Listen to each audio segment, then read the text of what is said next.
Good morning, fans. How are all of you doing? You're probably wondering, why am I going on so early in the morning? Well, it is WrestleMania weekend after all, people. Get with the program. So, this is the official podcast for the week. So, this is episode 284. Hopefully, everybody's gearing up for the week. And because I am, you're going to be seeing a lot of me. So, let's get down to business. My coverage for the weekend, which you can solely check out on my Twitter feed. I am not going over this 15 million times because I'm going to get flustered and then I'm going to get forgetfulness. Everything you can find on my coverage is on my pin to the top of my Twitter feed. And if you want, you could go to my YouTube feed and go onto community, and there you have it. It's very simple. Very, very simple today. Thank God I made it simple this weekend, because let me tell you something. Next weekend would have been atrocious. When you're on my YouTube, please go check out everything. Go check out my last week's what is it called? Podcast. It was dedicated to my lovely, awesome, kick-ass mom. It was her 1-year anniversary on March 26th. She passed away a year ago, and I'm still here. It's crazy. I'm still here, and it's just I'm amazed that I'm standing up straight and I'm living, and that's what I'm doing for her, because I'm gonna live, and I'm living now because WrestleMania 39 is going to be crazy weekend. We're going to have Ring of Honor, NXT. We're going to have Night 1, Night 2. It's going to be off the chain. I'm going to be covering Ring of Honor, so look out for all of that stuff. It's going to be one hot fucking weekend, and I'm excited for it. I have been training for stuff like this. So let's get down to brass tacks. Let's get down to the people who I love and adore, which are Harry's.com. If you need to get your shaving essentials and your toiletry essentials, and this is not just for men, this is also for women. Screw the pink tax. Get yourself Harry's. It's great. I use it. You should be too. So go to Harry's.com for all your shaving and toiletry essentials. Now, obviously, I don't have a beard. I have nice, soft, supple skin. Right? No hair. Well, guess what? Even though I don't have a beard, and I swear I don't. No, I don't care if I'm going through menopause or not. I don't have a beard. But I know a lot of people who do, and they use the greatest beard company out there, and it's Maestro Classics. So go check them out at maestroclassics.com. Now, I need something to kill my thirst all the time, and I always turn to Liquid Death. Go to liquiddeath.com and murder your thirst. I do it,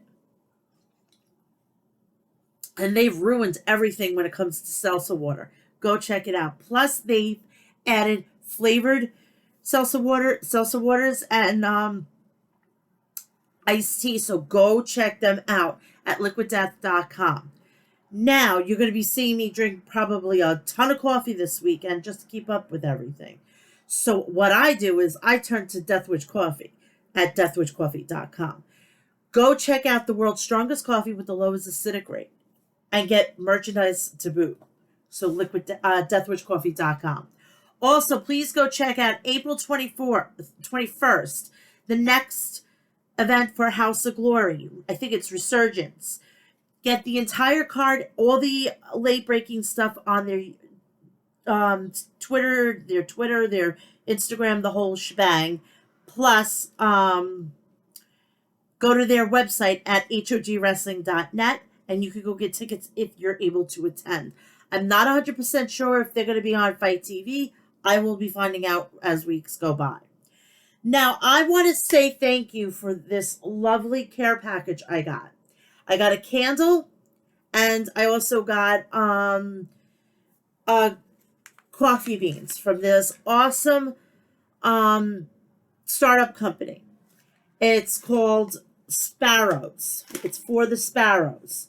Now I'm going to read you the story really, really quickly, and then we'll get on to um, the whole shebang. Her story. Imagine a woman on the streets coping with an addiction, homeless, and trauma filled past, feeling alone and without choices. She tells her body to survive.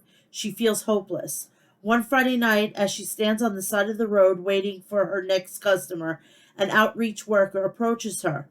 She is offered kindness, prayer, and gift with a card that reads, "Are you done?" She thinks on those words and recognizes she's done. Done being alone, done living with a lifestyle of pain and trauma, and reaches out and takes the first step in her healing and recovery journey.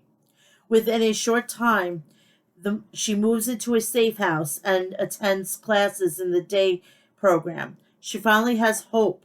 There are people who believe in her. For the sparrows, empower her to move towards the life that she has dreamed of. She is regaining her identity, dignity, and beliefs in herself again. Throughout hands on training, she has learned tangible job skills for the first time in her life. Roasting sparrow blend coffee is one way she chooses to change her future. So this is from I think this is from Nicaragua, and this is if you want to hear more and go check up on it, it's you could go to the website is www.forthesparrows.ca, and you can find them on Instagram and I think Twitter, which is for the sparrows at for the sparrows. So I would suggest you do this because this will be I'm gonna give my reactions tomorrow morning, and you're gonna see it on YouTube, Twitter, and all of my social media. But please go and support this cause. It's this hit home for me, and the coffee smells amazing. The candle smells amazing, and I got another little present which is hanging up in my living room.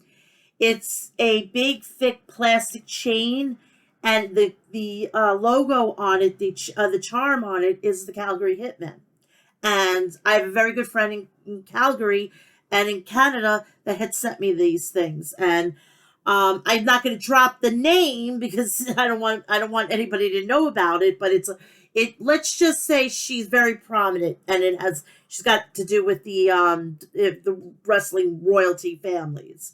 So even you could even go check. You can even write that in there. And know who I'm talking about. She's a very prominent woman's representation of a royal family in the world of professional wrestling. So I was godsmacked, and I got a card with it, which I'm not going to divulge on here because that's privacy situations. But please go check it out, and please support the for the sparrows, because I'm telling you, it is a cause that hits home to a lot of people.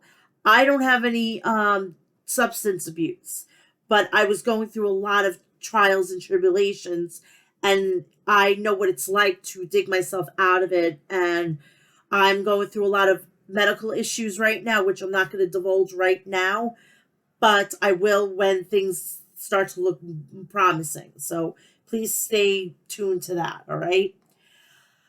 We are going to do a regular podcast. I'm also going to give you the preview and predictions of NXT Stand and Deliver on here. So I'm just going to give you my picks.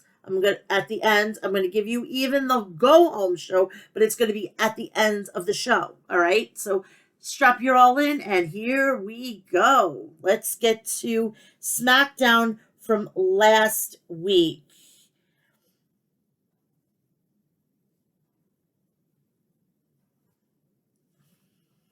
And the Monday Night Raw and SmackDown from tonight will be on the preview and predictions of the entire card for Mania, and you will get that then. Okay.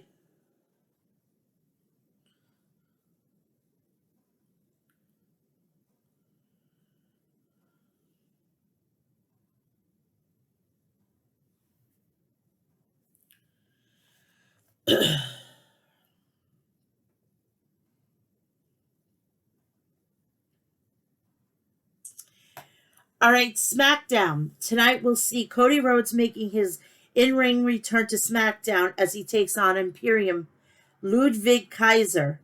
Also scheduled for SmackDown tonight is Rey Mysterio versus LA Knight, as well as Sami Zayn being the special guest on the KO show with the host Kevin Owens. So SmackDown kicks off for the second week in a row with the American Nightmare Cody Rhodes as he heads down to the ring.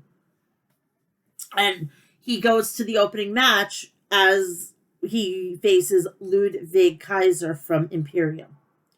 Our opening match begins with a lockup. Kaiser drives Cody to the corner and hits a punch to the stomach. Cody powers out of the corner and hits a delayed vertical suplex. Paul Heyman makes his way out to cause a distraction as Cody looks on in suspicion of what Heyman's presence means. We come back from commercial. The match resumes live with Kaiser slamming Cody's face first to the mat as Heyman looks on still. The action spills out and outside the ring as Cody slams Kaiser on the announce table before throwing him back in the ring. Kaiser hits a knee strike to the face and Kaiser covers for a 2 count. Cody mounts a comeback with a series of strikes, but Kaiser counters with a jab to the throat. As the ref is distracted, Giovanni Vinci takes a cheap shot from the outside.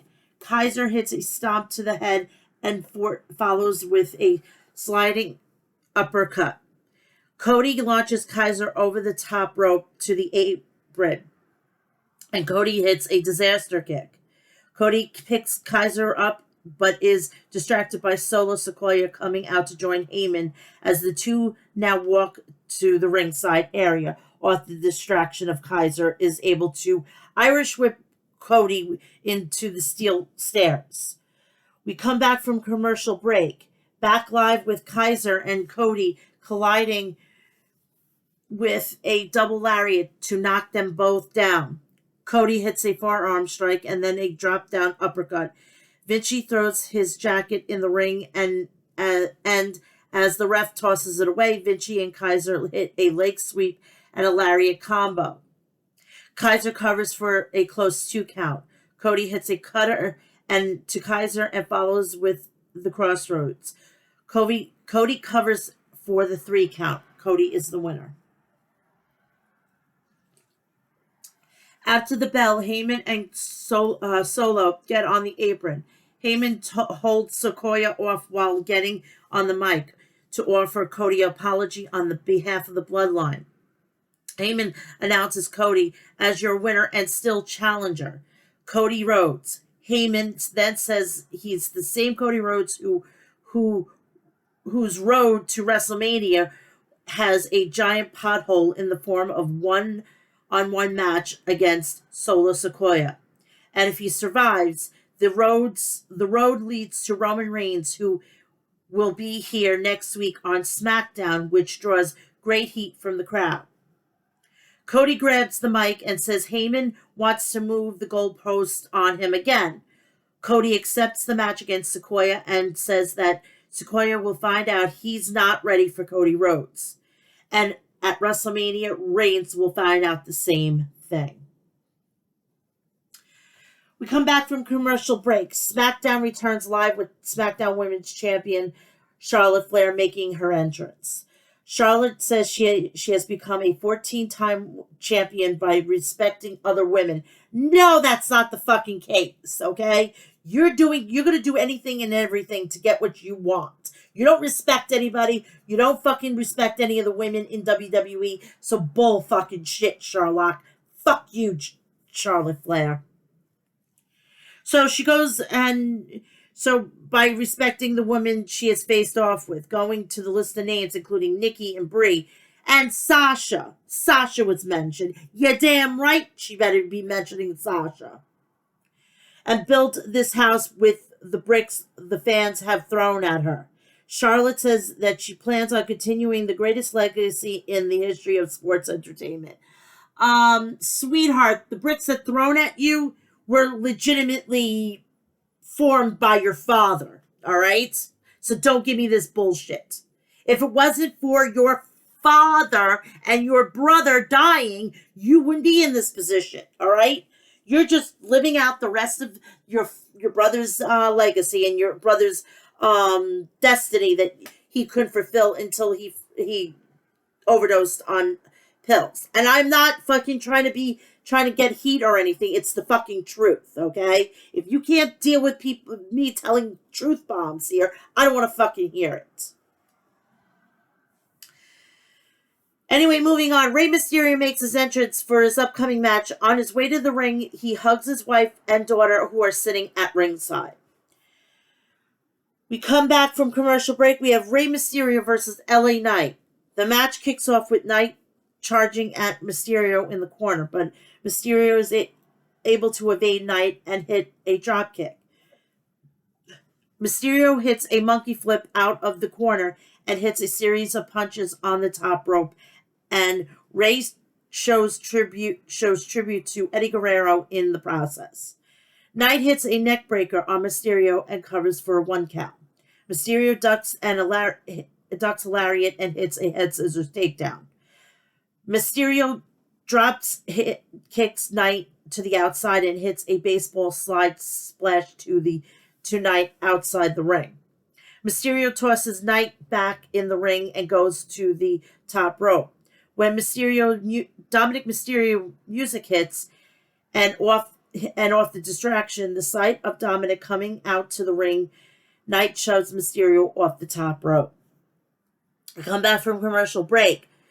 Back live with Mysterio hitting a dropkick. Mysterio springs off the ropes into a huge big boot from Knight.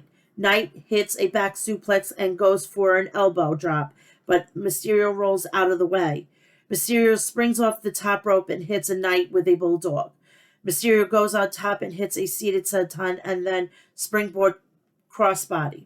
Mysterio then covers for 2. Mysterio counters and an attempted suplex into a DDT. Mysterio goes for the 619, but Knight catches Mysterio's legs.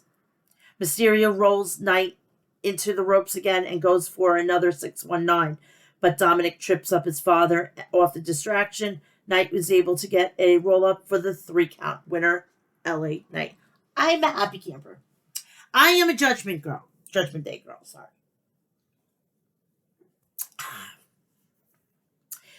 After the bell, Dominic gets in the ring again and demands a WrestleMania match from Rey. Rey rolls away out of the ring. Dominic addresses his mom, asking her, how does it feel to be married to a coward? Dominic asks if she knew she married a deadbeat. Dominic answers his own question and says his mom was no better than Rey. Aaliyah, Dominic screams at his mother to shut up and causes Rey to come down and finally strike Dominic to an absolutely deafening pop from the crowd. Rey screams at Dominic to never disrespect his wife like that as Dominic covers and crawls away on the ground. Rey Mysterio finally accepts Dominic's challenge at WrestleMania.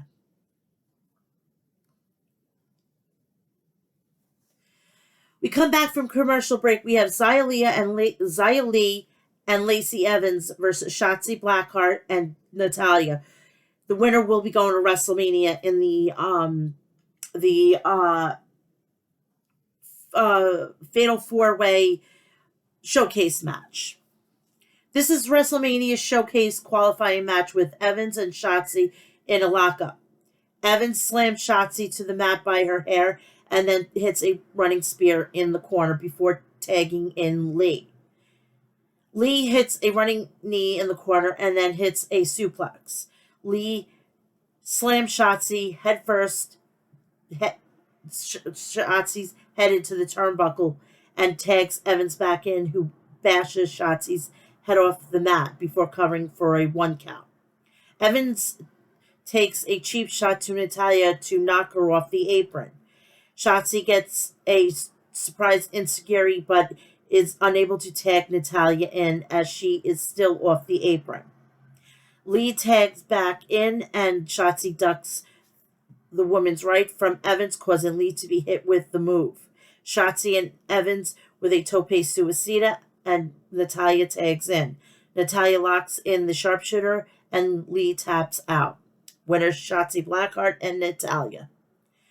After the match, Ronda Rousey and Shayna Baszler came out, and the two run down the various injuries they have forced on all the women in the WrestleMania showcase match. Baszler goes to enter the ring, but Rousey tells Baszler that they have already given this Vegas crowd more than they ever deserve, and they didn't appreciate them, and they will get nothing from them tonight. Baszler and Rousey announced they have been added to the WrestleMania showcase match. That's how they got him in. Okay. Come back to SmackDown, and we return with contract signing for the Intercontinental Championship match at WrestleMania. Adam Pearce is in the ring with Drew McIntyre as Pearce introduces McIntyre. Sheamus comes out with Butch and Rich Holland with him. Sheamus says McIntyre went behind his back and to try and steal what Sheamus has been working 15 years to accomplish. McIntyre cuts off Sheamus and tells him that last week they got done beating the hell out of each other. They should have been laughing it off at a bar like they used to. McIntyre says Sheamus has to make things personal. McIntyre then says he knows he can beat Gunther, and history shows Sheamus cannot.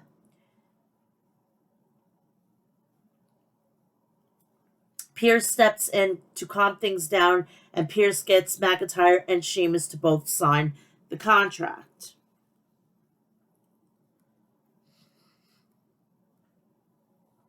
After McIntyre and Sheamus have signed, the Intercontinental Champion Gunther makes his way out to the ring alone. Gunther walks right up to Pearce and demands he explain to him how he could justify his decision to make this a triple threat match. Gunther signs the contract and says he will do whatever he can do to defend his title at WrestleMania. Butch jumps over the table and attacks Gunther as Holland and Sheamus pull him away. Gunther screams at Pearce to make a match immediately. So we have a throwback to NXT UK with Gunther, Walter, and Pete Dunne, now Butch. Oh, the feels that I just seeing that makes me feel all warm and cozy and gooey inside. But of course, it's WWE, and this is Vince McMahon shit, because Vince is back, people. Let's stop this bullshit. Vince is back, and he's not going anywhere, unfortunately.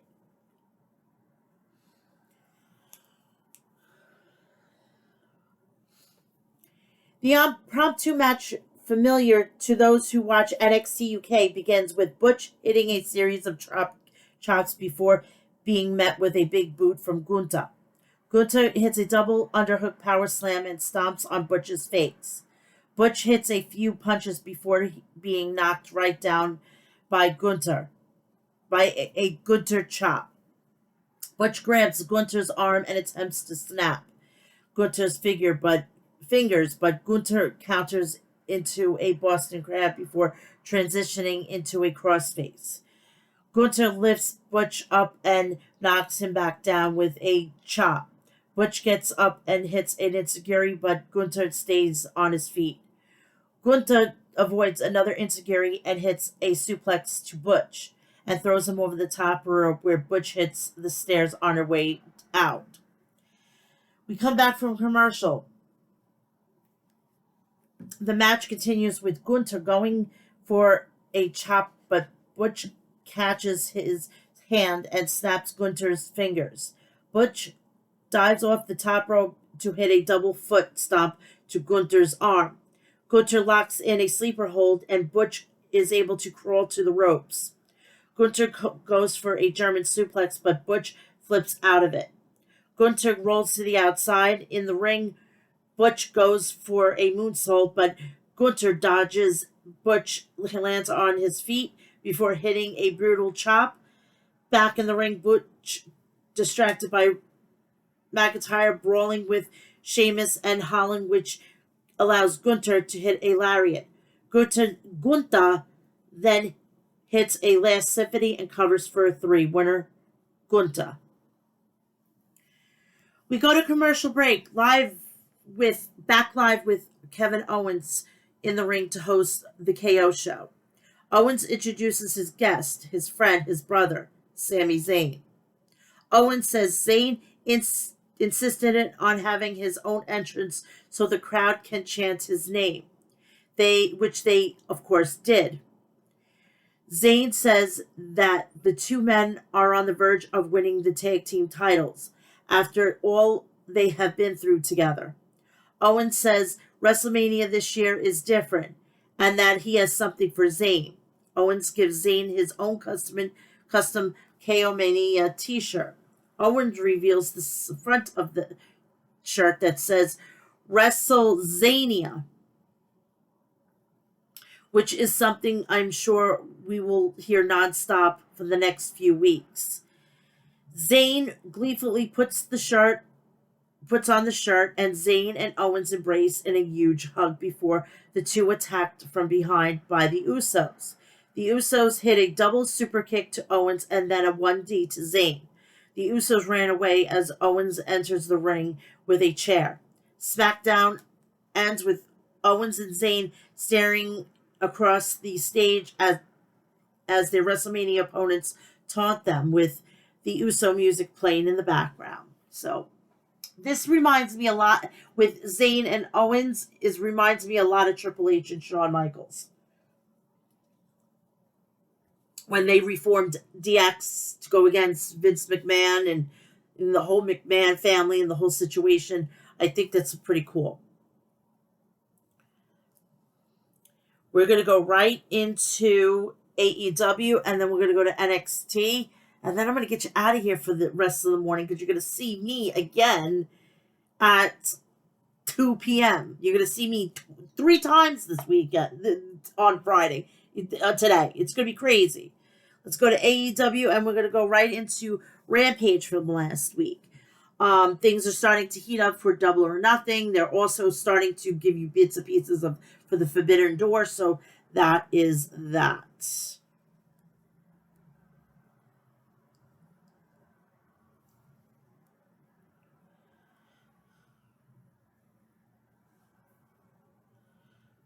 Itchy. My ear is itching like crazy.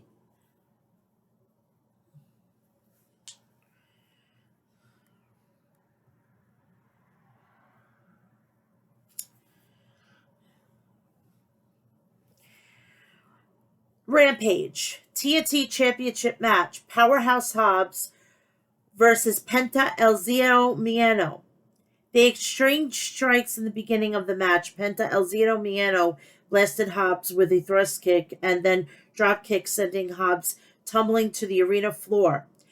Penta El Zero Miedo was about to rocket out of the ring, but Hobbs countered with a stiff forearm.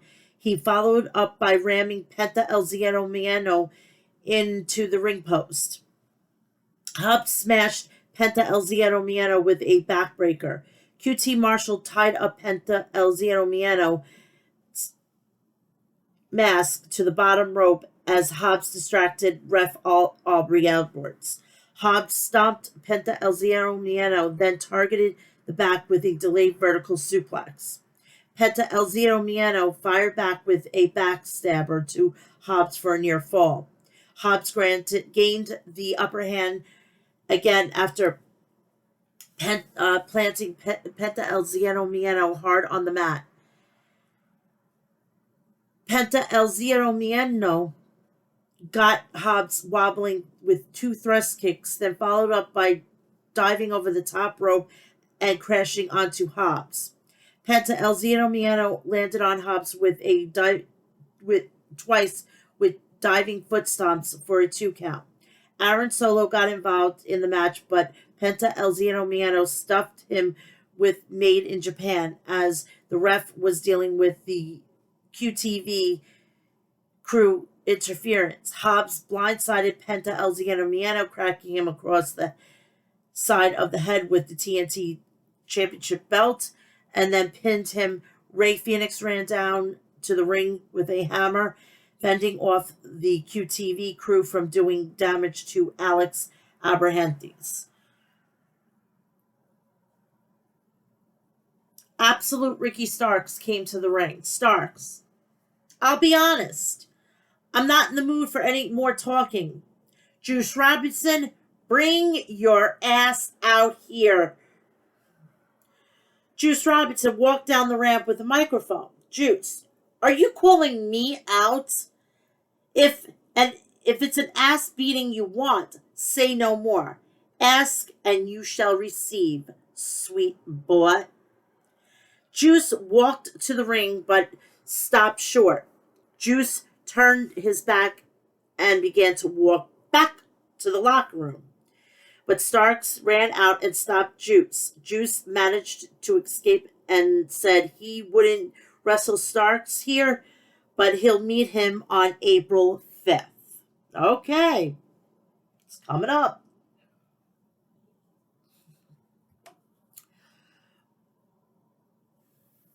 House of Black, Brody King versus the Jericho Appreciation Society, Jake Hager. Hager shoved Brody, and Brody shoved right back. Brody threw some big shots and Hager, and then took Hager off his feet with a double-handed chop. Hager whipped Brody King into the steel barricade, and then, for a good measure, he sent Brody careening into the barricades again. Back in the ring, Hager tried for an ankle lock, but Brody rolled out of it. Brody attempted a cannonball in the corner, but Hager dodged it. Hager went for the Hager bomb, but Brody got his boots up. Brody nailed Hager with a discus lariat for a near fall. Anna JAS ran down to the ring and whipped Julia Hart into the ring post. Despite that, Brody King planted Hager with the all-seeing eye and pinned him. So winner was Brody King. Taya Valkyrie versus Layla Gray. Gray and Taya, but Gray shoved Taya, but Taya didn't back down. Taya cracked Gray with a shot. Sterling jumped on the apron to distract Taya Valkyrie, but Taya spiked Lee with the Road to Valhalla and pinned her. Smart Mark Sterling entered the ring with a clipboard. He had a cease and desist letter with him, but Taya paid him no mind, smashing Sterling with the Road to Valhalla. I sense a collision between Jay and Taya is inevitable, said Excalibur. Sweetheart, Jay, you're gonna get another loss. You lost to JD from New York. You're gonna take a loss from me. Sweetheart, it doesn't make sense. She's been in the fucking business a lot longer than you, so you're gonna fucking do a cease and desist on her move. So then fucking what's his face? AJ Styles could tell fucking goddamn I want to cease and desist to Michelle McCool because he's had the fucking Styles clash. Then fucking what's her face? Michelle McCool. You're gonna take another L because this does not make no fucking sense. Okay? You have just been in the business, 3 years? She's been in it almost 10 years. You fucking dumb ass cock bitch son of a asshole. Dear Lord, get it through your fucking thick skull. Stop whatever you are taking to have that body. Please stop taking it because it's making you look stupid and sounding stupid. All right? It's mind-boggling. It's mind-boggling. The Acclaim, Anthony Bowens and Max Caster versus the Kingdom, Matt Tavern and Mike Bennett. Angela Parker and Matt Menard joined the broadcast booth for this match. The Kingdom double-teamed Caster in the corner. Bowens grabbed a blind tag and Caster hit a neckbreaker combo on Bennett. The Acclaim isolated Bennett and dropped the Scissor Me Timbers on Bennett. Tavern connected with a back heel kick to Caster. Bennett and Tavern mocked Billy Gunn Maria grabbed the boot of Max Caster to distract him. Maria slid her boot inside the ring to Tavern. Top Flight were on the ramp and escorted Maria to the back. The ref took the boot away from Tavern. Bowens took down Bennett with a series of shots, and then he connected with rolling elbow to Tavern. Bowens used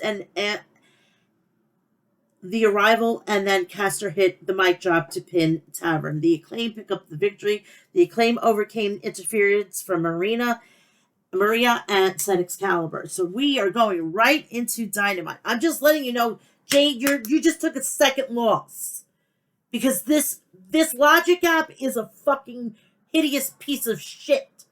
Holy shit. Even, I don't understand how fucking Tony Khan could actually sit there and fucking goddamn think that this was fucking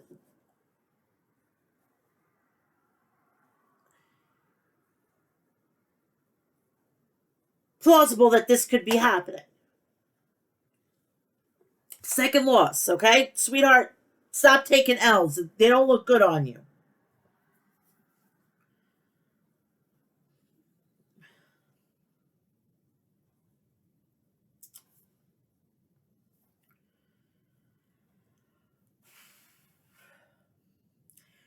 On to Dynamite. Dynamite has the return of one Adam Cole, baby, and I'm thrilled that he's back.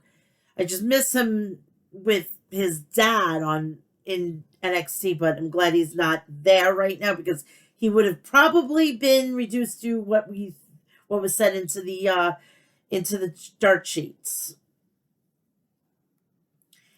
Tonight's episode of Dynamite was broadcasted live from the Shazavitz Arena in St. Louis, Missouri. The Firm, Matt Hardy versus Jungle Boy Jack Perry. This is a very pivotal match in the career of Jack Perry, said Excalibur. Absolutely, he's going in there with a bona fide legend, replied Taz. Jack Perry reversed a wrist lock from Hardy, but Hardy came back with a shoulder tackle. Jungle Boy drop kicked Matt Hardy, taking Hardy off his feet. Hardy rolled out of the ring. Jack Perry went for a tope suicida, but Hardy countered with a side effect.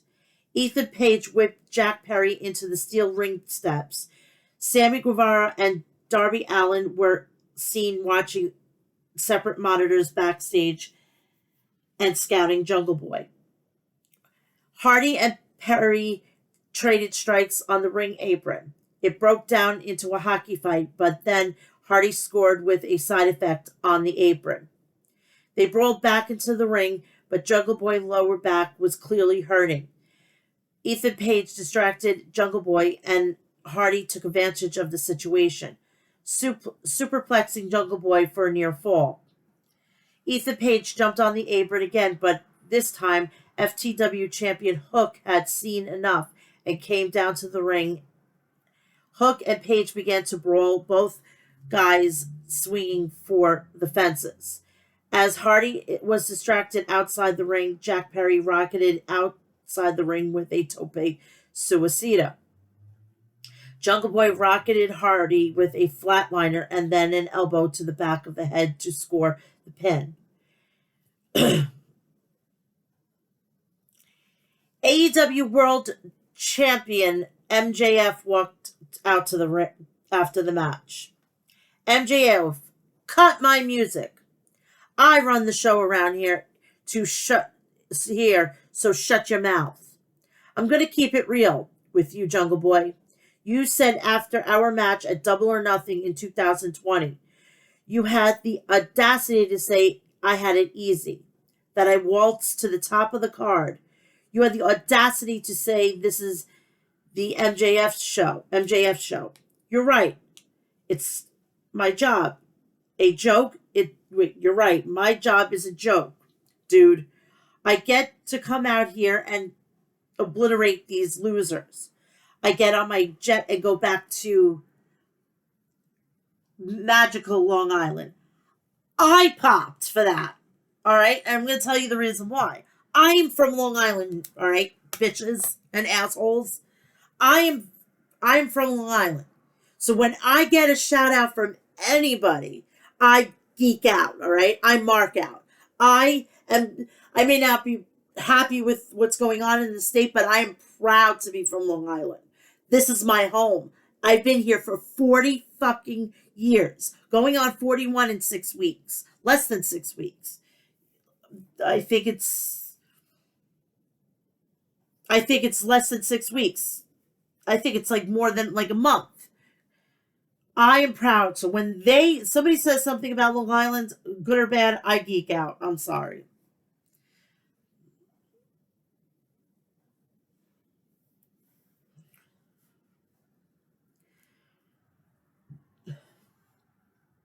And and then there's your career, Jack. It's been kind of mid. I mean, I give you credit because you worked and scratched your way up the card, blood, sweat, and tears for these fans. But I don't ever recall these people saying thank you to you, Jack. Too little, too late, St. Louis. You have the every right to be pissed, but you have no right to be pissed at me or this company. You should be pissed at yourself. After our match at Double or Nothing 2022, I walked to the back, and for the first time in my career, I met a man inside that ring I respected. So I swallowed my pride that night and shook your hand. Do you remember what I said to you that night? Jungle Boy, let me see if I can remember the advice that I got from the great MJF. You said, nice guys always finish last. If I ever wanted to be as big and successful as you, I have to ditch all my friends. MJF, that's exactly what I said. You continue to hang out with your friends. All those guys held you back. And don't you think your new pal Hook will be any better? You could have listened to me and we could have run this place. This could have been not just the MJF show, but the Jack Perry show. You had to be the good guy for these people. These people, where has being a good guy gotten you? Because 3 years later, I'm the man that is AEW World Heavyweight Champion, and you're just still Jungle Boy. Um,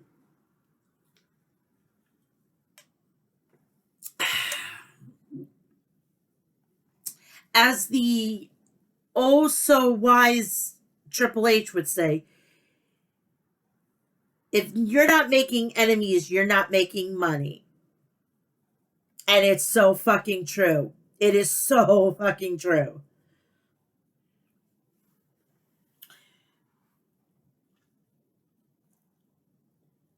Jungle Boy, a long time ago, I thought somehow, some way, you and I would be friends. I wish I could talk like you. I wish I had the confidence like you. Have I wish that I didn't care about lying and stabbing people in the back to get what I want. But that ain't me. But if my road to the top of the mountain is harder because of it, then so be it.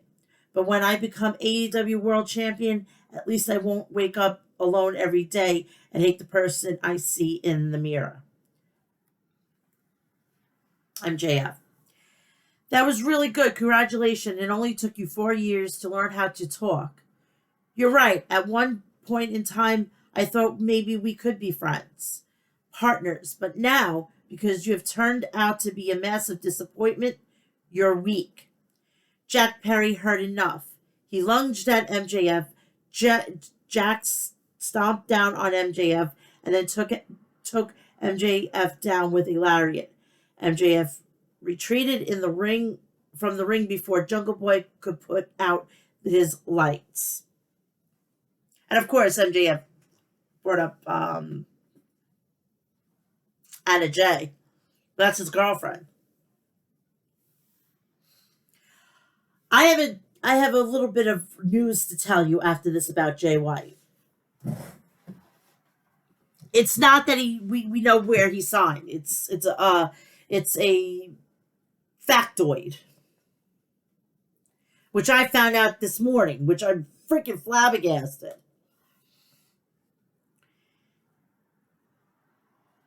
Alex Marvez interviewed Don Callis and Kenny Omega. Callis said he'd apologized to Hangman Adam Page for what happened last week. Why don't they ever look back and for other people? You know, people are like, "Oh, you did this to me, and I know you did." Go look at the fucking tape, please. Just go look at the tape.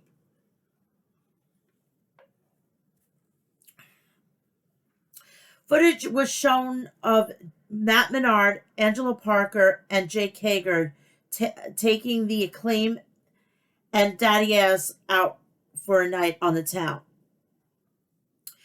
The Acclaim said they give their answer next week whether or not to join the JAS.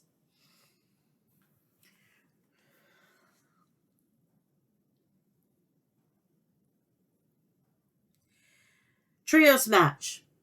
Dalton Castle and the Boys versus the Blackpool Combat Club, Claudio Castagnoli, Jon Moxley, and Wheeler Yuta. The BBC ambushed Dalton and the Boys as they were making their entrance. It was a complete mauling. Claudio took care of business in the ring and pinned one of the boys, while Mox and Yuta annihilated Castle and one of the boys outside the ring. It was a basically squash match, basically. Alex Marvez interviewed Hangman Adam Page. Marvez asked Page who attacked them last week, and Page seemed confident it was the BCC. Don Callis interrupted the interview and said that he wanted to apologize to Page. The BCC jumped on the scene and attacked Adam Page. Then they went after Don Callis and beat him down. He is severely injured because of this whole situation. Everybody loves that blood and guts, but they don't care. As long as they draw blood and they're fine, that's all they care about. And this is all because of the bloodlust. It's bloodlust. It's got to be. I mean, Jon Moxley doesn't know how to do a match without bleeding. I would love to see him go through a match without bleeding. It would be a fucking miracle.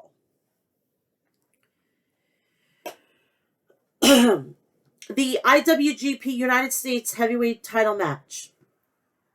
Kenny Omega versus Jeff Cobb. Now, Jeff Cobb, a little known factoid, was Matanza Cueto in Lucha Underground. Yes.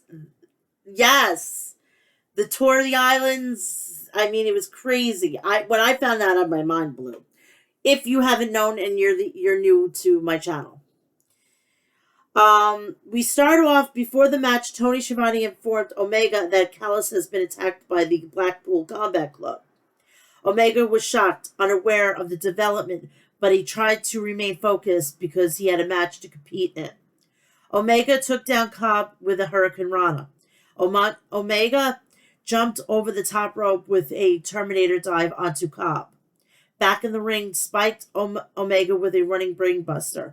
Omega was clutching his ribs, which were injured during his match last week. Cobbs used an overwhelming core strength to pivot and suplex Omega. Cobb attempted another suplex, but Omega landed on his feet. Omega nailed Cobb with a knee strike for a 2 count. Cobb got to his feet and dropkicked Omega. Kenny Omega rocked Cobb with 2 Snapdragon suplexes. After a third Snapdragon, Cobb swung for the fences with a lariat to Omega. Cobb headbutted Omega and then whipped him out and delayed a vertical suplex off the ropes. Cobb smashed Kenny with a standing moonsault press for a near fall. Cobb cracked Kenny with a V-trigger of his own.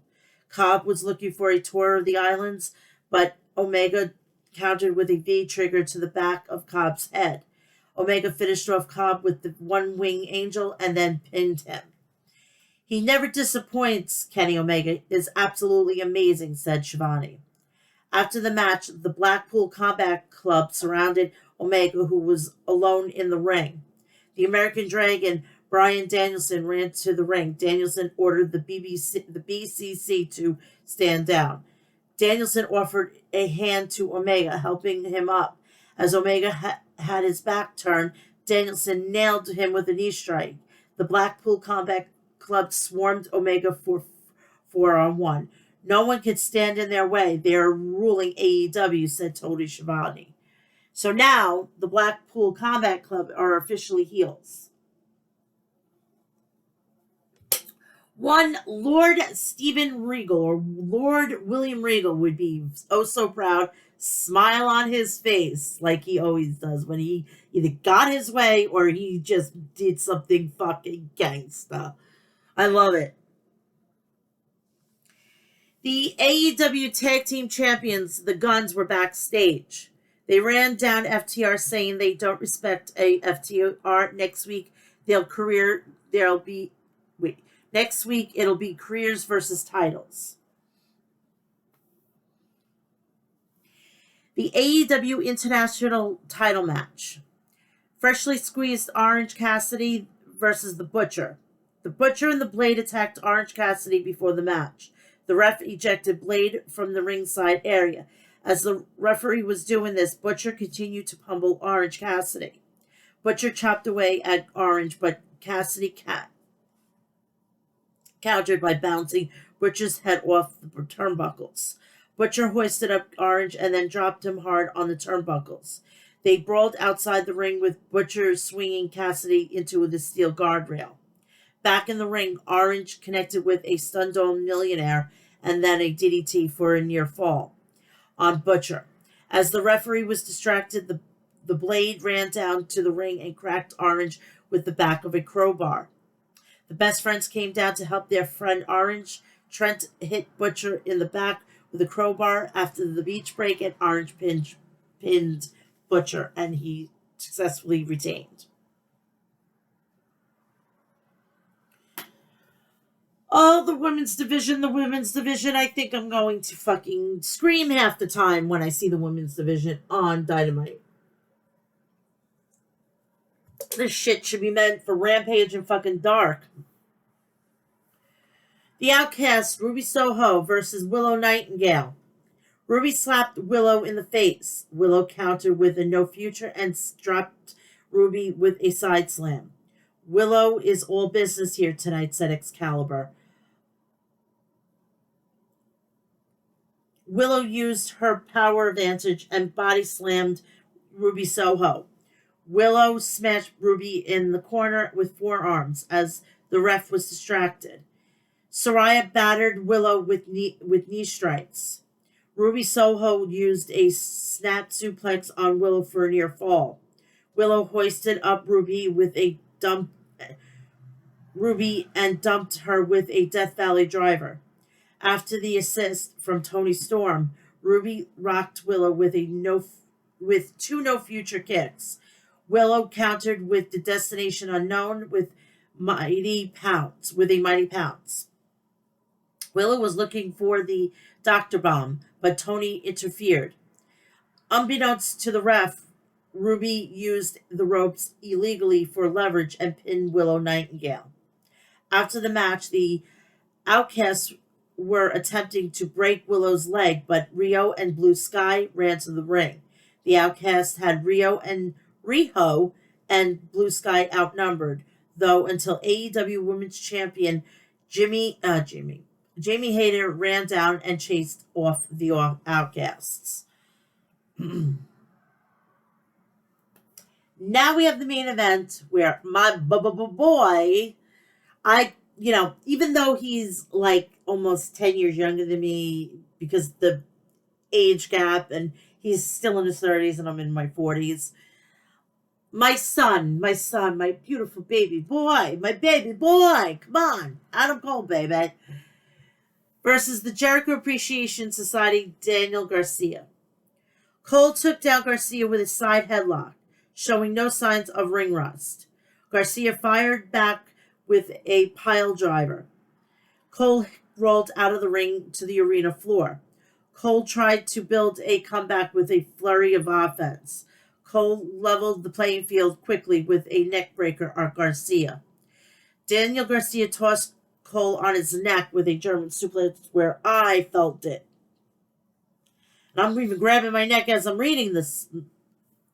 Cole fired back with a thrust kick for a 2 count. Garcia ducked a knee strike and then countered with elbows that targeted Cole's neck. Cole went for the Panama Sunrise, but Garcia rolled through. Garcia stuffed Cole with a trapped arm pile driver. A killer instinct by Garcia, said Excalibur. Somehow Cole found the strength to hit the Panama Sunrise and then lowered the boom with a running knee. Adam pinned Daniel Garcia. He fought through it and came out stronger, said Excalibur. It was the battle for sure. Daniel Garcia put up a hell of a fight, said Taz. Dr. Britt Baker, DMD, walked down to the ring to help Adam Cole celebrate after it looked like he won the world title. That was a little overkill, okay, Tony? What do you think? You were on like 7, 8 balls when you thought of doing something like that? Because we all know you are Frosty the Snowman here, Mr. TK.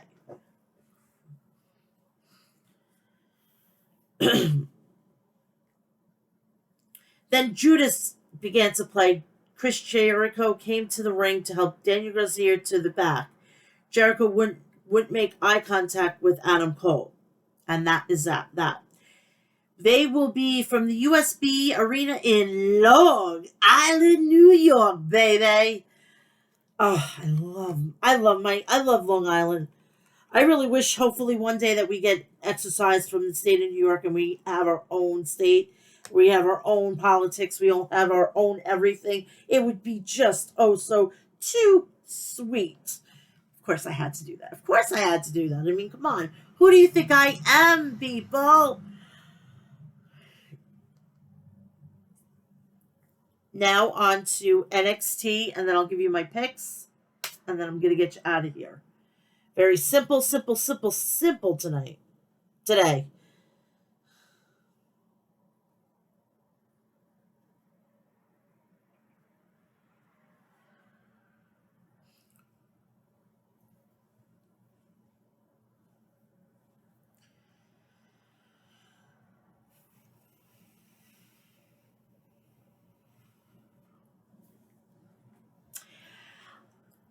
I want to say thank you to Ringside News for giving me the run through of SmackDown from last week. I don't watch Raw anymore, and I don't watch SmackDown, so that's where I get my run through. So, thank you for that. And I want to thank Wrestling Headlines for getting me the run through for NXT. Battle Royal for the final spot for the NXT North American Championship match at Stand and Deliver. Nathan Frazier, Dijak, Jinder Mahal, Zion Quid, Dabba-Kato, Scripps, Apollo Crews, Axiom, Dante Chen, Damon Kemp, Charlie Dempsey, Drew Gulak, Edris Enefi, Malik Blake, Odyssey Jones, Bryson Montana, Quincy Elliott, Javier Brunel, Oro Mensah, Hank Walker. Apollo Crews makes his way out and gets ready for tonight. Battle Royal opens. Script suddenly flies and attacks to eliminate Quincy Elliott as the bell hits. Dabba-Kato is working on Dante Chen. Hank Waller is throwing big strikes. Jinder Mahal works on dumping Charlie Dempsey. Axiom works on Scripps in the corner. Dijak Big Boot Chen to eliminate him while he was going at it with Bison Montana and Damon Kemp. Zion Quinn works on Montana now, taking him to the top. Montana has been eliminated. Kato works on Dempsey now. Nathan Frazier eliminates Kemp with 2 big kicks. Odyssey Jones works on Hank. Jinder works on Frazier. Malik Blade and Edris Enefi double team Dijak. Then Jones helps eliminate Dijak. Dijak pulls Jones to the floor and super kicks him. Then launches him into the steel ring steps as referee warns him. Dijak rolls Jones back in. Jinder takes advantage and eliminates Jones with ease. Enefi rocks hooks Ginger on the apron. Ginger fights back, fights Blade and Enifee off, but hang on. Orzo Mensa works on Dempsey. Cruz drop kicks Enifee to eliminate him. Ginger eliminates Scripps. Apollo eliminates Javier Barnell, pressing him out of the ring onto other superstars at ringside. We go to commercial. Back from the break, and Ginger goes at it with Apollo Crews. Drew Gulak and Walker go at it. Dempsey saves Gulak, but Gulak and Walker get eliminated. We're down to Apollo, Kato, Frazier, Dempsey, Axiom, and Jinder. Kato and Apollo go at it now. Kato eliminates Apollo. Frazier with a big body to Jinder, big crossbody to Ginger with an assist by Axiom. Frazier now helps Axiom kick Jinder off the apron to eliminate him. Axiom and Frazier double team Kato now. Dempsey joins and Kato has been eliminated. Kato throws a fit at ringside now, as fans singing goodbye to him. Axiom, Frazier, and Dempsey go at it in the middle of the ring now. Dempsey with a big German to Axiom. Frazier with a top rope missile dropkick to Dempsey. Axiom sends Dempsey to the ring apron, but hangs on and keeps fighting. Axiom and Dempsey both go down, but Axiom thrust kicks him while down. Dempsey has been eliminated. Frazier and Axiom face off now. They shake hands, and as the fans chanted NXT, and now they go at it. Frazier drops Axiom with an insecurity. Axiom with a big kick of his own. Axiom catches Frazier with a cutter for a big pop, and this is awesome chant. They traded punches in the middle of the ring, and Frazier gets dropped. Axiom keeps control and charges Frazier, meets him in midair with a big kick. Frazier takes Axiom to the top, but hangs on.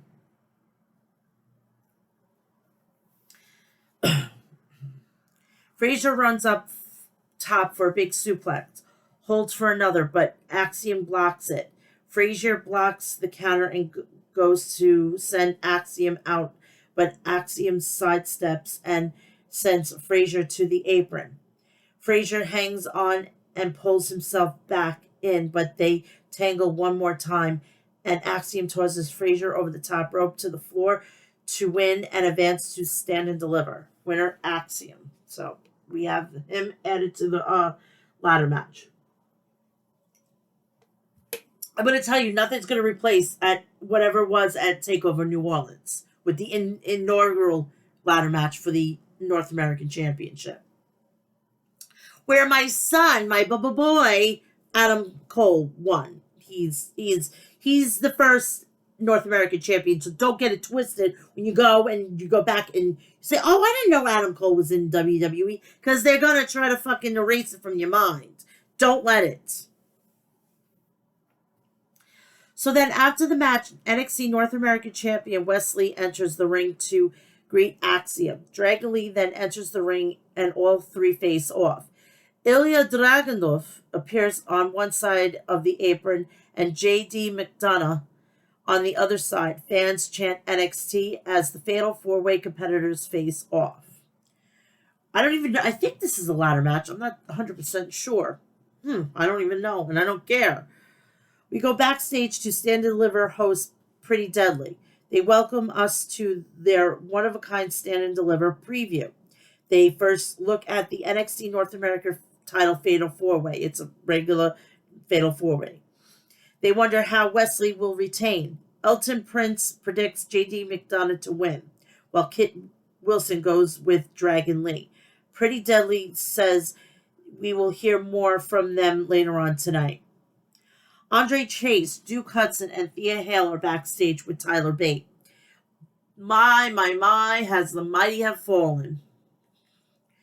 They hype Bate up for his match, and Chase says it was great in the great debate last week.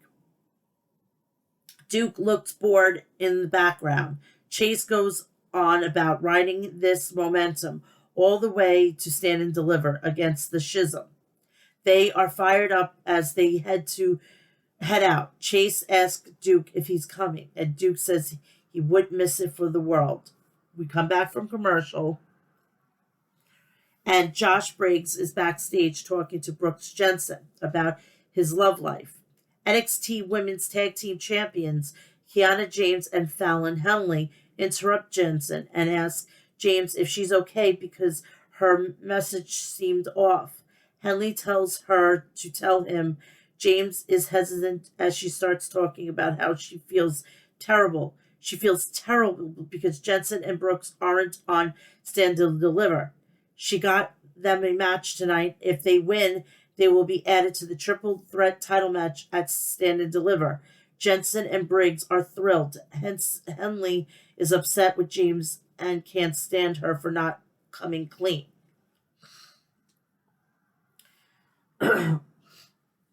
My nose is fucked up for the past couple of weeks. I apologize. I sound a little bit more nasal than I normally do.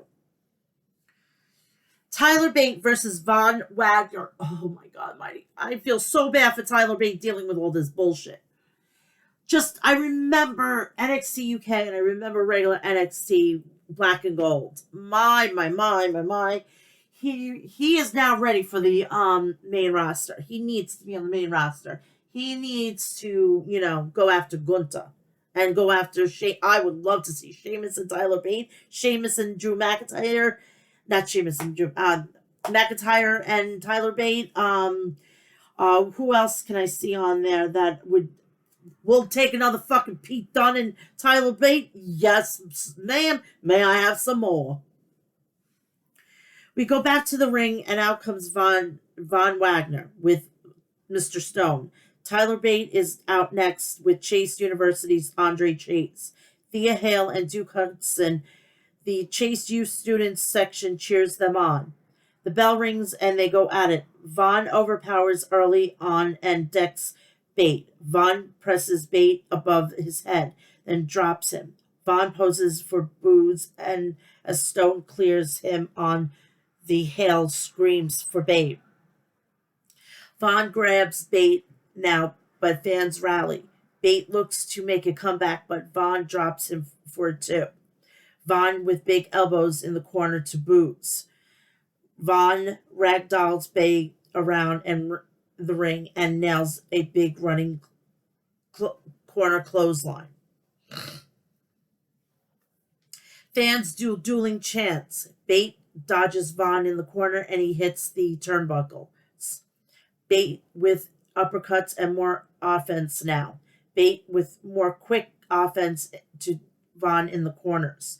Von grabs Bate, but Bate nails a high knee. Bate keeps fighting and hits a bop and bang, but Von is down to one knee. Bate goes on until Stone interferes from ringside. Bate goes out and throws Stone back into the ring.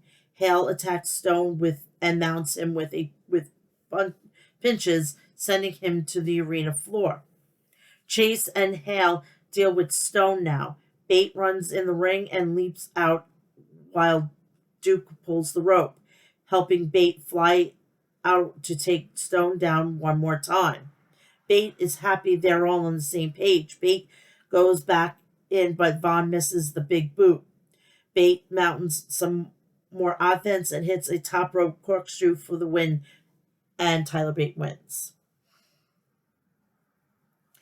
After the match, Chase U stands tall with Bate as the music hits. As we go to replays, the lights suddenly go low, and we hear Joe Gacy yell about how the schism will be in control of Chase U soon. The curriculum will change. We will cut to a video of Gacy, Ava, Rip Fowler, and Jagger Reed taking over the Chase U classroom. The teachings some of their students. They promise to keep a seat open for Chase U members in the Andre Chase Memorial Detention Hall. Ava says this Saturday the world of Chase U will fall when the schism takes over. Gacy says when the bell rings, a new class will begin. Fans boo in the arena as Chase U looks on. Because of fucking Ava being in this match, I will not be surprised that they end up giving them the win. Ava reign is going to be worse than fucking Charlotte Flair. She will get on the main roster before she's even, I'll say she'll be about 25, 26 years old. She will be a fucking world champion multiple times over before she's 35. That's if her knees hang in there. Because she's had already two knee surgeries. Roxanne Perez looking for Shawn Michaels. We come back from commercial. Back from break, and the NXT Women's Champion, Roxanne Perez, finds WWE Hall of Famer and Senior Vice President of Talent Development Creative, Shawn Michaels, in his office. I guess he took over William Regal's office, okay? She says doctors have cleared her for stand and deliver. She just was suffering from a mix of body exhaustion with her anxiety. Shawn is thrilled. She's good to go, but he's not sure if she's ready. Shawn says her health is priority right now, so we should crown a new champion. No. That was, whatever they did was ridiculous. Ridiculous. At Stand and Deliver, that Perez can have a few matches under her belt and go for the title. Perez talks about how important being champion is to her. She admits she suffers from anxiety and goes on about it. Shawn knows she's better physically, but mentally she's not all there. Shawn says she's young and there will be plenty of big events like this. Perez says Shawn didn't like this. She says her anxiety is crippling, but she can't run away from it. The only way to conquer it is head on by climbing the ladder and grabbing the title. So this is a ladder match, and the other one is just a regular fatal four-way. Okay. Perez begs Shawn to be in the match. Shawn says she doesn't deserve to defend her title. Shawn says she does deserve to defend her title.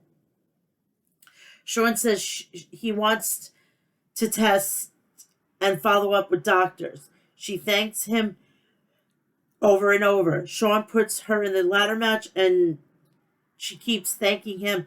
Shawn says she's going to give him a nervous breakdown. Shawn says she can beat this. Good luck.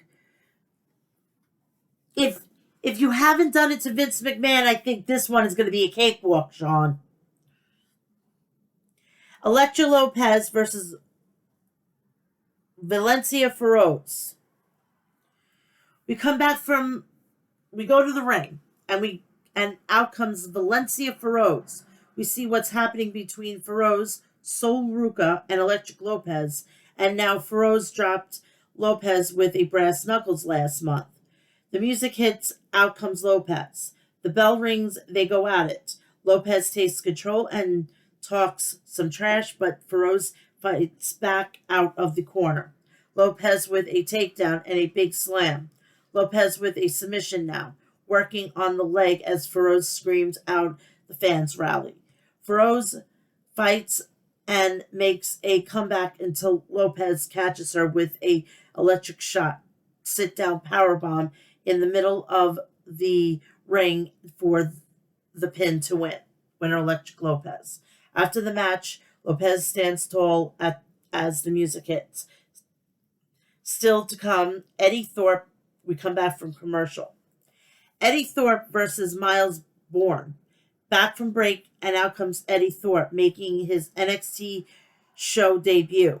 The former Kyle Fredericks of New Japan Pro Wrestling gets a pop as Miles Bourne waits in the ring. Back and forth, they tangle, and Bourne nails a drop kick. Bourne with chops now. Thorpe kicks him away, but Bourne shuts him right back down and keeps control on the mat. Thorpe tries to mount offense, but Bourne slams him. Fans rally now. Thorpe with strikes and more offense, including a kick to the head.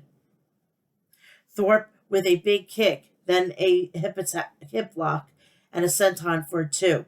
They tangle some more, but Thorpe hits a Doomsday Saito, then modified neckbreaker for the pin. Winner, Eddie Thorpe.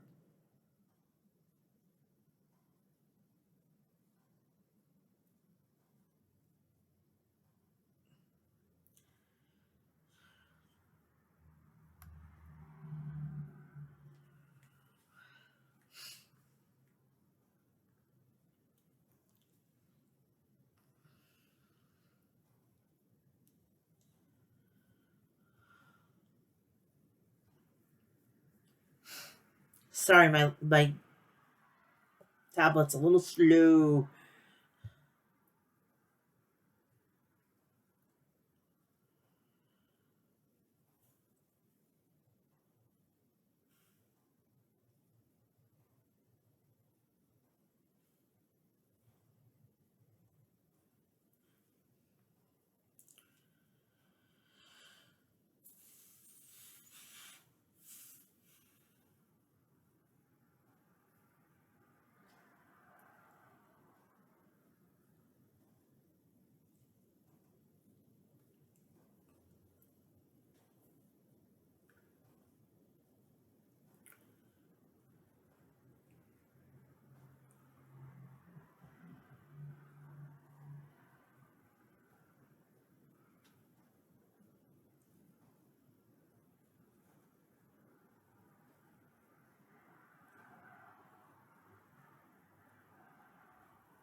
We had a last chance triple threat match with Solruka versus Ivy Nile versus Indy Hartwell. The winner will be added to the stand and deliver match. every everyone goes for a quick pinch. Ruka clears the ring with flattens Nile, and Hartwell with a triangle moonsault. Ruka sends Hartwell back in the ring for a pin attempt. Hartwell kicks out. Nile dives off top and lands a Rana on Ruka. Armbarred by Nile. Hartwell breaks it up. Springboard splash by Ruka. Hartwell kicks out. Hartwell lands a spine buster. Ruka kicks out. Nile locks Hartwell in a modified dragon sleeper. Ruka charges in and drops Nile with a soul snatcher. Hartwell boots Ruka out of the ring. Nile sits up. Hartwell destroys Nile with a basement lariat for the win. Indy Hartwell is going to stand and deliver.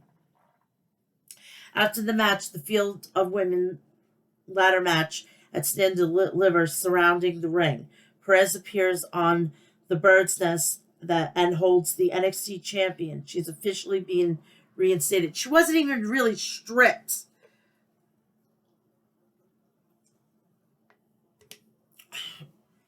They should have never did anything. It's being It was still on her. She's got plenty of time to get cleared, yada, yada, yada. And that is that. It's ridiculous. Come on.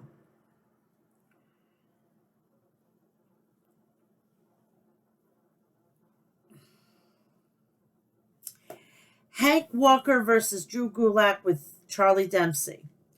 Gulak and Walker trade strikes big back body drop by Walker. Gulak counters it, but Walker counters that. Walker and Gulak traded submission attempts. Walker fires up and hits a running shoulder tackle. Gulak kicks out. Walker traps Gulak in a cross arm breaker. Gulak manages to get his foot out on the ropes. While the referee is caught between Gulak and Walker, Dempsey clocks Walker from behind. Gulak rolls Walker up, rolls Walker into a roll up for the win. Winner Drew Gulak. Tony D'Angelo and Stacks versus Briggs and Jensen. Briggs and Jensen get an early advantage. Backstage, Henley tries to force James to tell Jensen the truth. The two make their way to the ring. D'Angelo and Stacks hit bada boom on Jensen. D'Angelo pins Jensen. The winners are Tony D'Angelo and Stacks. After the match, Henley grabs the mic and says there's something James needs to tell Jensen. James says Henley is right. She drops the mic and kisses Jensen. Briggs is confused. Henley is inconsolable. I think we have an in-ring segment. Security has surrounding the ring. Vic Joseph hands Waller the contract. Waller tells Joseph that whatever happens to his boy Johnny Gargano at Stand and Deliver is his fault. Waller dumps it all over NXT crowd and rants about his experience so far in NXT. He stole the show at War Games, and everybody could talk about is Johnny Wrestling. He took out Gargano after then stealing his thunder. Waller says Gargano is going to lose at Stand and Deliver. Gargano's music hits. Waller gets ready for a fight. The cameraman in the ring puts down the camera and takes off his mask. It's Gargano. Gargano attacks Waller. Security tries to separate them. The fight spills out of the ring. Gargano and Waller are finally separated.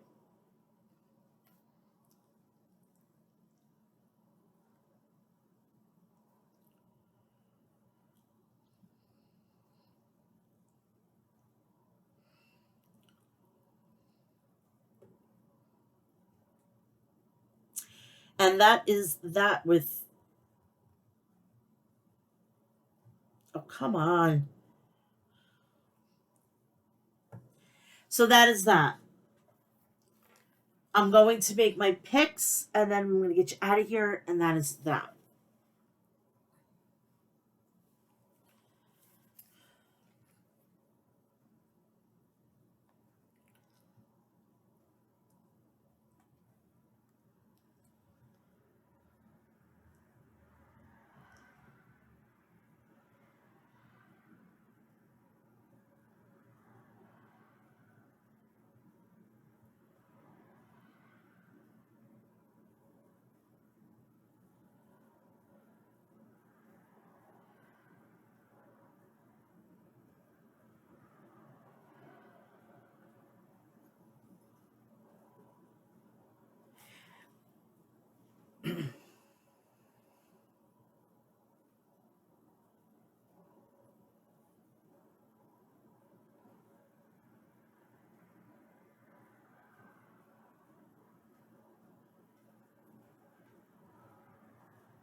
All right, NXT Stand and Deliver. NXT Championship, Braun Breaker versus Carmelo Hayes. Carmelo Hayes is going to be the new NXT champion. The unsanctioned match, Grayson Waller versus Johnny Gargano. I'm picking Gargano.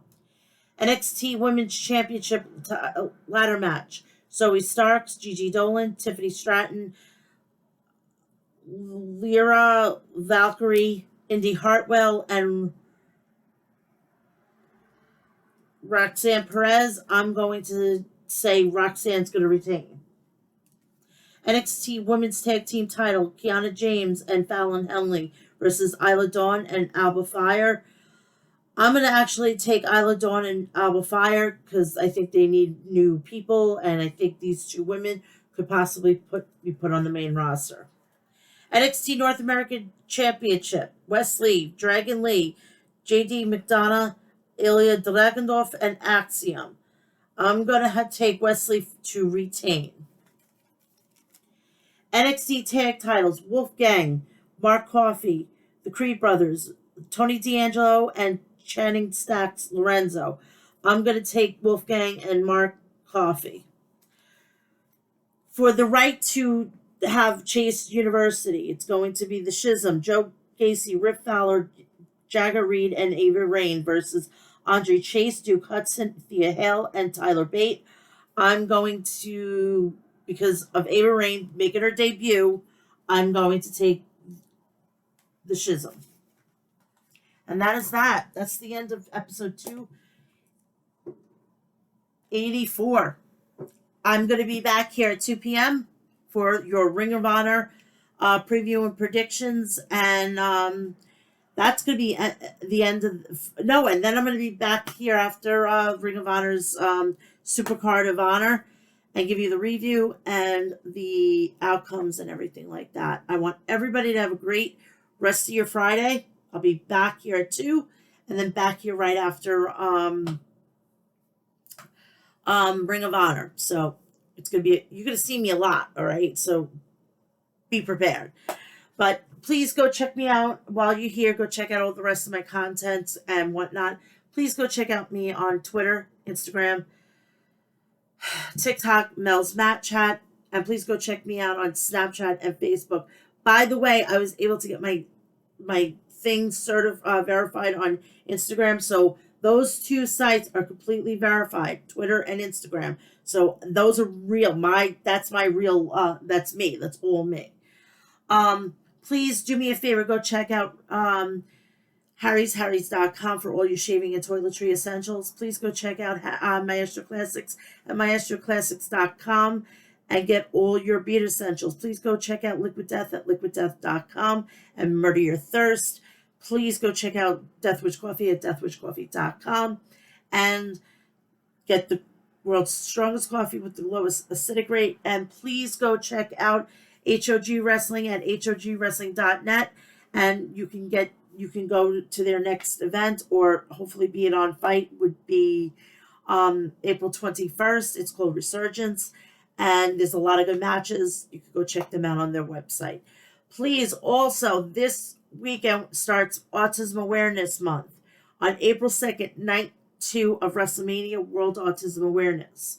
Please follow me on all my social media. Please tag me. Hashtag it World Autism Awareness Day. Please wear blue. Let's light social media with blue, because I'm the voice of the voiceless. You should be too. I'm an autistic advocate. My son is severely autistic. I'm severely autistic. So I'm his advocate. I've been an advocate before advocacy was cool. Okay, that's going out to Paul Heyman. But please go check all of that out, and please join me at 2 p.m. in this afternoon for Ring of Honor's preview and predictions of Supercard of Honor. And then I'm going to be back here legitimately later on in the evening, and I'm going to give you the review of Ring of Honor's Supercard of Honor. So I want everybody to have a great rest of your morning, early afternoon, and I'll see you too for preview and predictions of Supercard of Honor. I love you. Have a great WrestleMania 39 weekend, and let's get this started right. I love you all. Bye-bye. Check you later.